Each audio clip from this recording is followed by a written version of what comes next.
di tim Traxxer Study dalam 3 tahun berturut-turut dan tahun terakhir kalau tidak salah 2017 itu 73,6% lulusan kita itu mendapatkan pekerjaan kurang dari 3 bulan, sehingga memang diploma suplemen atau sertifikat kompetensi mereka itu sangat laku gitu ya, di pasaran di dunia kerja kira-kira.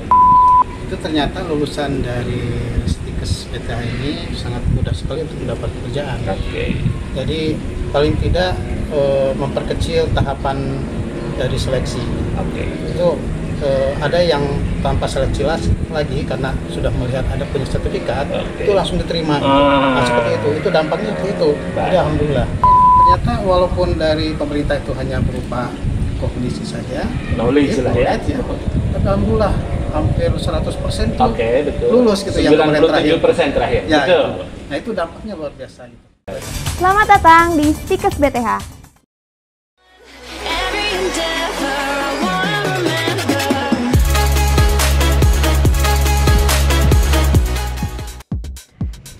Assalamualaikum warahmatullahi wabarakatuh. Waalaikumsalam. Jumpa kembali bersama Kang Asep dalam BTH TV Channel. Sore ini di samping saya ada Pak Dr. Hidana. Beliau adalah dosen tetap di program studi teknologi laboratorium medis di BTH Tasikmalaya yang sekaligus sebagai ketua lembaga sertifikasi profesi. Betul ya Pak Rudi? Selamat sore Pak Dr. Di. Selamat sore. Baik, kita nikmati liburan Nataru ini tidak di Bali Pak, tapi di BTH kampus saja. Orang lain pada ke Bali, ke Jakarta, begitu. Liburan Nataru dan Tahun Baru kita masih BTH saja. Bincang-bincang santai kali ini kita akan berdiskusi tentang LSP dan perpustakaan. Akhir-akhir ini kalau tidak salah 2 hari atau 3 hari yang lalu saya melihat di kantor kita ada sebuah event, ada sebuah kegiatan yang diberi nama kalau tidak salah RCC atau RCC begitu ya. Kalau dipanjangkan itu Recognition Current Competence. Kalau secara harfiah mah mungkin istilahnya pengakuan kompetensi terkini. Betul ya Pak? Maksudnya RCC itu apa sih Pak? Sehingga melibatkan semua dosen kita yang kebetulan mereka semua punya sertifikat sebagai asesor di LSP First Party ya. Lalu mereka dikumpulkan dan kemudian ada orang dari LSP begitu ya. Nah itu sebetulnya apa yang disebut dengan RCC? Ya, terima kasih Pak. RCC itu adalah tadi telah disampaikan bahwa perpanjangan dari sertifikat sebagai asesor kompetensi. Kita di LSP ini dosen-dosennya pertama dosen perawatan dan dosen teknologi laboratorium ini sudah mempunyai sertifikat sebagai asesor kompetensi. Nah, sertifikat asesor kompetensi ini habis atau kadaluarsa bulan kemarin di bulan November. Kayak SIM gitu ya, ada expirednya ya. Jadi perlu diperbarui lagi atau diperpanjang. Nah untuk diperpanjang ini tidak begitu saja, tetapi harus melalui proses tahapan.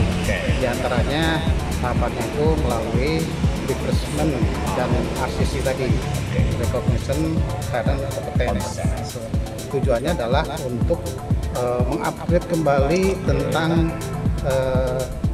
pengetahuan dan teknik untuk mengakses para sesi.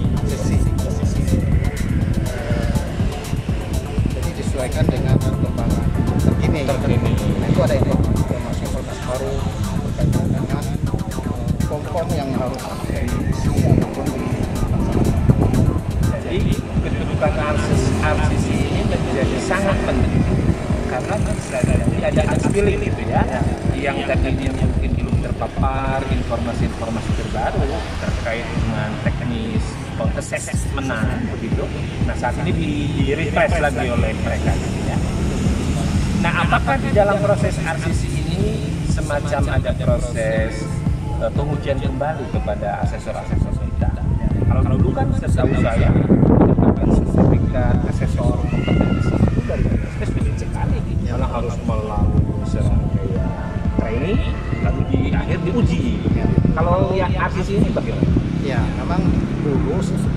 belum jadi seorang asesor kompetensi, kita melalui proses itu, itu melalui pendidikan asesor kompetensi oleh PSP. Nah setelah itu kita kan sudah lulus menjadi seorang asesor, mendapatkan sertifikat. Nah itu melalui pendidikan. Setelah lulus pendidikan, nanti ada Nah, karena kita sudah mempunyai sertifikat asesor kompetensi, kemudian kadaluarsanya itu belum begitu lama. Masih Belum satu bulan. bergantung jadi tanggal kadaluarsa juga ya, betul. Belum 1 bulan. Jadi ada tahapannya, yaitu bisa melalui, kalau yang tadi yang belum lama Habisnya itu hanya melalui refreshment dan RCC tadi. Tetapi kalau misalnya sudah berbulan-bulan lama, ditambah dengan asesmen kembali. reassessment. Nah kalau misalnya lebih dari 1 tahun harus Pendidikan lagi. Pendidikan. Asesor. Ya, artinya kita beruntung ya Pak, karena kita tanggap, kita tahu bahwa tanggal kadaluarsa dari para dosen kita sebagai asesor itu sudah kadaluarsa cepat, dan untuk dirasakan cepat kan oleh BPSP.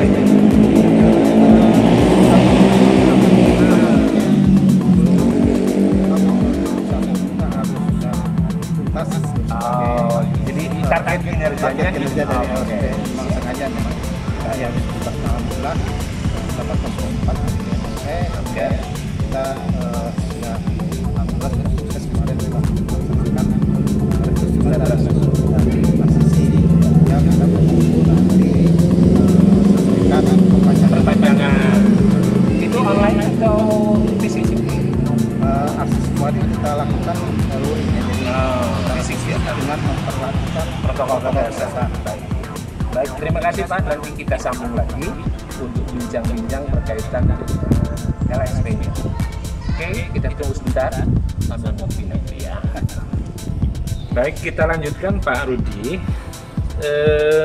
Tadi kan saya ingin lebih jauh tahu tentang uji kompetensi dan LSP-nya ya. Boleh diceritakan bagaimana dulu BTH memutuskan untuk membuat sertifikasi profesi ya LSP first party gitu ya.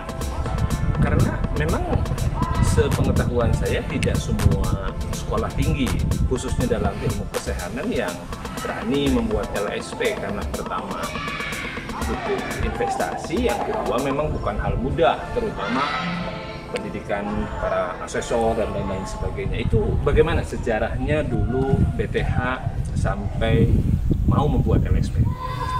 Ya, dulu ketika namanya kita belum stikes ya, pada tahun 2009. Itu melalui para direktur, dulu ada direktur Akademi Keperawatan dan direktur Akademi Analis Kesehatan. Nah itu. Nah kedua direktur itu direkturnya kebetulan Ibu Yaya Keperawatan. Betul. Dan direktur Akademi Analis Kesehatannya Pak Edi. Iya. Itu sesuai dengan visi misinya dari Akademi Keperawatan dan Akademi Analis Kesehatan yang sama, yaitu untuk menghasilkan lulusan yang unggul dan berakhlak mulia. Nah, sehingga untuk menjadi unggul ini tercetuslah untuk membentuk suatu lembaga sertifikasi profesi supaya sebagai diploma suplemen menjadi suatu unggulan dari suatu institusi dibandingkan dengan perguruan tinggi lain sebagai diploma suplemen, sehingga akhirnya tercetuslah pada tahun 2009 itu keputusan dari kedua direktur Akademi Keperawatan dan Akademi Analis Kesehatan membentuk LSP, yaitu pada tanggal 1 Februari 2009 maka keluarlah SK LSP. Jadi sudah lama sebetulnya BTH 2009 itu sebelum apa namanya ya, dalam arti 5 tahun sejak kelahiran BTH ya, 2009 itu kan BTH 2004 kalau tidak salah, jadi 5 tahun BTH sudah punya LSP ya. Nah, di dalam perjalanannya tadi dikatakan bahwa LSP ini kan punya hak mengeluarkan sertifikat kompetensi ya untuk para lulusan kita, dan itu kita anggap sebagai diplom suplemen gitu ya. Apakah itu istilahnya terasa kontribusinya, manfaatnya bagi para lulusan kita sehingga memang itu dianggap sebagai sebuah keunggulan? Ya, jadi sertifikat itu sebetulnya yang mengeluarkan adalah dari BNSP, bukan dari LSP. Betul. LSP hanya melaksanakan Pengujiannya. Oke.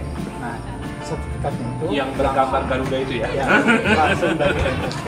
Oke. Jadi jelas BNSP itu kan suatu lembaga yang dijamin undang-undang ya? Betul. Di bawah presiden langsung. Oke. Gitu. Itu sudah sangat legal. Betul.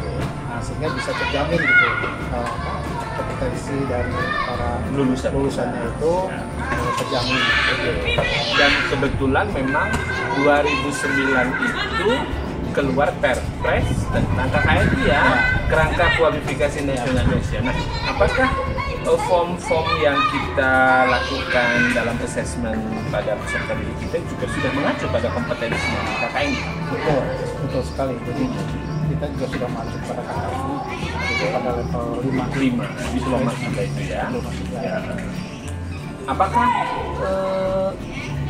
tes ya, jumlah tes dari setiap profesi yang taruhlah program studi yang melaksanakan kompetensi bisa berkembang? Misalnya tahun dulu hanya 5 kompetensi yang diujikan, tahun ini bisa berkembang jadi 12 misalnya. Apakah bisa seperti itu? Ya, dari tahun ke tahun itu dari LSP itu kita sebenarnya punya 2 skema, yaitu skema keperawatan dan skema teknologi. Dari skema keperawatan itu mempunyai 24 unit kompetensi, sedangkan dari teknologi dokter medis itu mempunyai 22 unit kompetensi. Nah, itu terus berkembang sesuai dengan kebutuhan sesuai dengan kurikulum yang terbaru terus diperbaiki. Bahkan sampai sekarang pun kita sudah merencanakan akan mengembangkan skema ini. Jadi skema yang di kita itu baru 2, keperawatan dan teknologi dan medis. Nah, hanya berbeda kalau di keperawatan itu berjenjang itu ya, Pak? Ya, cluster. Betul, cluster. Tapi kalau di teknologi dan medis ini belum. Nah, dari teknologi medis ini akan dikembangkan menjadi cluster berjenjang juga. Ya, karena ternyata seperti repot gitu. Betul. Kalau sekarang itu repotnya itu pada akhir semua banyak sekali itu yang harus dilakukan. Jadi beban buat mahasiswa, jadi beban buat asesor juga ya. Kita akan perbaiki itu untuk PN khususnya. Itu terus berkembang. Insya Allah setelah karena kita sudah tanggung ini sudah masuk ke KKA yang semester genap ini ya. Nah, kita harus laksanakan. Setelah itu baru kita akan ke depan, betul. Yang baru untuk teknologi dan yang cluster. Oke. Kita tahu bahwa di kita juga kan selain 2 program diploma itu ada juga diplomasi bungsu, refraksionis optisi, optometri. Apakah belum ada wacana optometri dilakukan uji kompetensi versi BNSP juga? Betul. Kami sudah melakukan komunikasi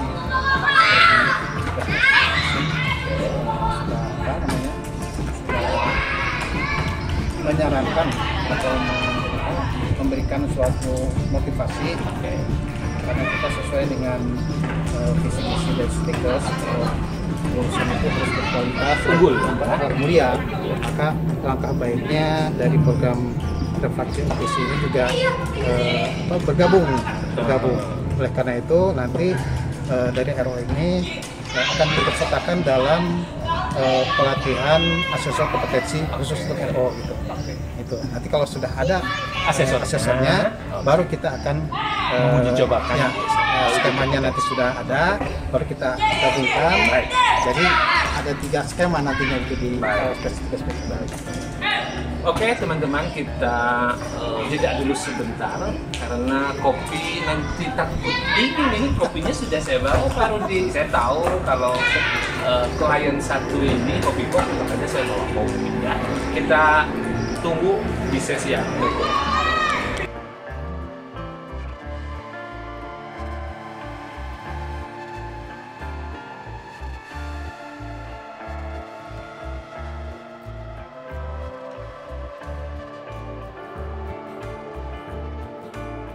Oke, lanjut lagi Pak Rudi, perbincangan kita sambil santai aja Pak.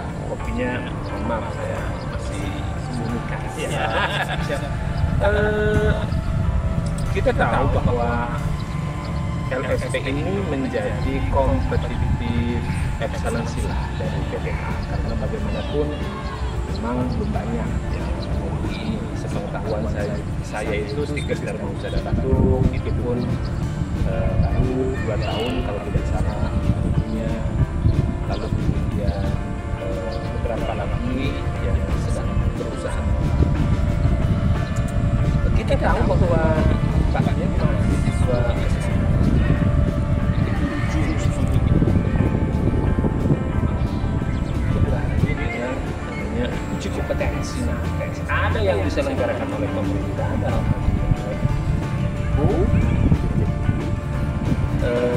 juga ada yang dilaksanakan secara lokal di institusinya masing-masing ya. Kebetulan kita yang tersertifikasi oleh Nah, apakah ini menjadi sebuah dianggap oleh Pak Rudi sebagai pertukaran atau justru ini kompetitif advantage gitu dari kita? Karena bagaimanapun juga pasti ada verifikasi cost. Kira-kira bagaimana? Ya, jadi memang sebenarnya kita bangga ya punya LSP, tidak semua punya institusi pendidikan, tidak semuanya punya. Nah, kita punya LSP karena bisa katakan bahwa LSP itu merupakan diploma sosiologi kita, merupakan unggulan sehingga nanti daya kompetitifnya, daya saingnya kita akan memiliki unggulan tersebut. Jelas sangat menentukan. Nanti jadi masalah kita bahwa kita hanya menguji mahasiswa yang menyatakan lulus gitu. Nah, untuk apa? Kalau mereka nanti sudah lulus, nah kompetensinya itu akan bisa jadi bukan hilang artinya itu, betul ada kadaluarsa ya, tidak bisa menguji lagi. Mau tidak mau kita harus punya aspek 2 atau 3. Oke. Nah, rencananya bukan rencana sih, ini baru wacana ya. Nggak apa-apa direncanakan. Kami baru berkomunikasi karena yang bisa mendirikan LSP itu adalah suatu organisasi, misalnya organisasi profesi. Nah, kami coba akan berkomunikasi dengan organisasi karena ternyata organisasi profesi sendiri seperti PPNI, PTNI ada, tapi mereka tidak punya skema seperti kita. Anehnya tuh di situ. Sehingga kemarin waktu melakukan kegiatan surveillance ditanya apakah sudah mempunyai sertifikat teknis. Kami bingung, teknis apa? Saya bilang, apakah teknis itu sertifikat sebagai asesor? Bukan, teknis itu keahlian. Keahlian dari mana yang dari profesi gitu. Dari PPNI dan PTT sendiri belum punya. Ya kita bingung bagaimana kita mau mendapatkan sertifikat teknisnya. Padahal selayaknya organisasi profesi itu dengan dukungan sumber daya manusia yang sudah banyak yang bagus gitu kan di perawat.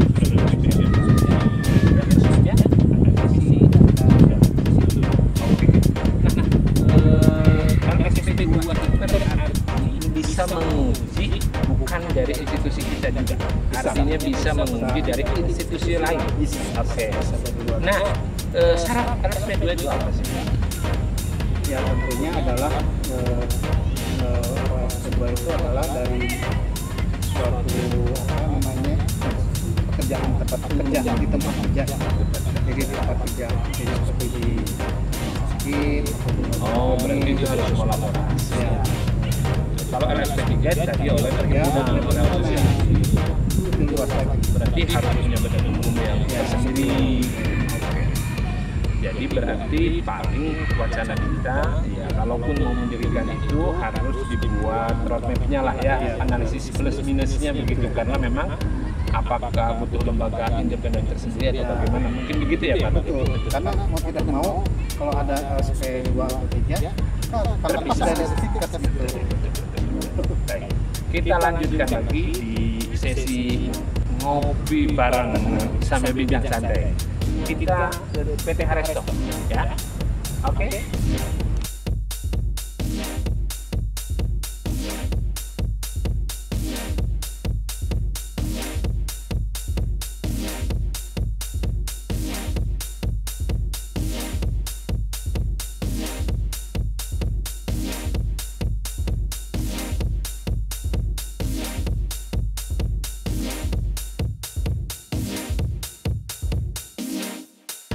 Baik, kita lanjutkan kembali, ini sesi terakhir Pak Rudi. Nah, tapi saya akan seduhkan dulu kopinya. Wah, ini kopi Puntang Black Honey. Sengaja nih buat Pak Rudi, karena tahu nih partner saya yang satu ini hobi ngopi, gitu ya. Ini pertanyaan terakhir Pak Rudi. Silakan dulu dinikmati kopinya. Coba dulu. Oke, bismillah. Waduh, mantap.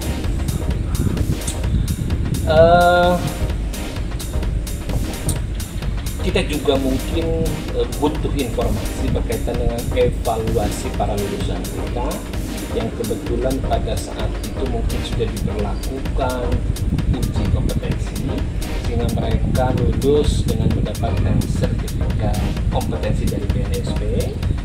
Nah, bagaimana evaluasi Pak Rudi dan kawan-kawan mungkin di Prodi? Kalau saya sih menyimak di tim Tracer Study, Pak Sony dan kawan-kawan, dalam 3 tahun berturut-turut dan tahun terakhir kalau tidak salah 2017, itu 73,6% lulusan kita itu mendapatkan pekerjaan kurang dari 3 bulan ya, sejak lulus.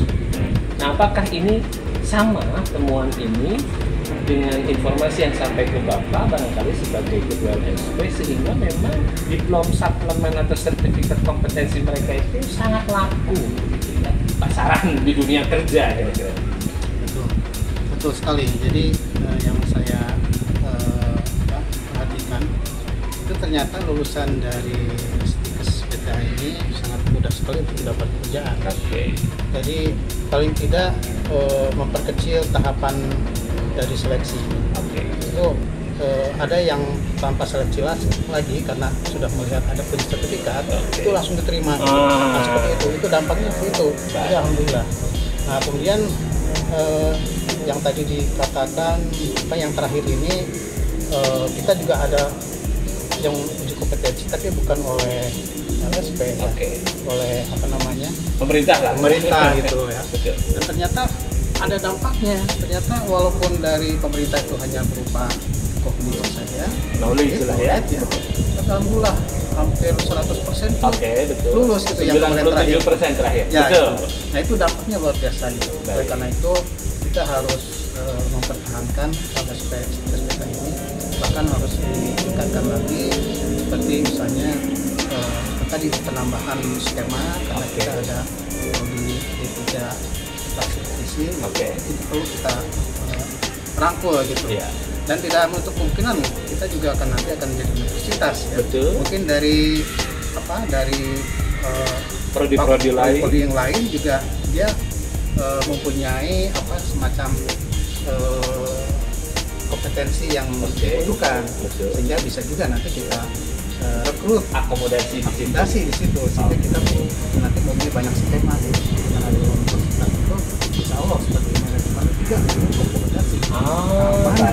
Artinya bukan hanya pada skill yang tangible begitu ya. Kalau TLM kan mengukur-ngukur atau perawat melakukan sesuatu perasaan. Jadi pada aspek-aspek manajerial juga bisa diberikan. Suatu saat misalnya kita punya manajemen bisnis gitu ya. Yang penting kita nanti punya aksesornya. Pertama siapkan asesor. Baik teman-teman sekalian, sore ini menarik sekali perbincangan kita dengan Pak Dr. Rudi Hidana sebagai Ketua Lembaga Sertifikasi Profesi Stikes BPH Tasikmalaya, yang intinya bahwa keberadaan LSP di Stikes BPH telah memberi dampak signifikan ya Pak terhadap mutu lulusan dan daya saing lulusan ketika memasuki dunia kerja. Betapa banyak sekali bukti yang diperoleh oleh lembaga ini, termasuk oleh tim pusat karir dan research statistik SPDH, bahwa 73% lebih lulusan kita di SPDH sebelum 3 bulan mereka, setelah lulus kurang dari 3 bulan mereka sudah bisa mendapatkan pekerjaan sesuai dengan bidang. Dan ini sekaligus pesan kepada publik, kepada masyarakat, ayo kuliah di BPH. Tagar itu sekarang sedang in di BPH, ayo kuliah di BPH, karena kita punya banyak keunggulan yang bisa dipertanggungjawabkan secara publik kepada masyarakat.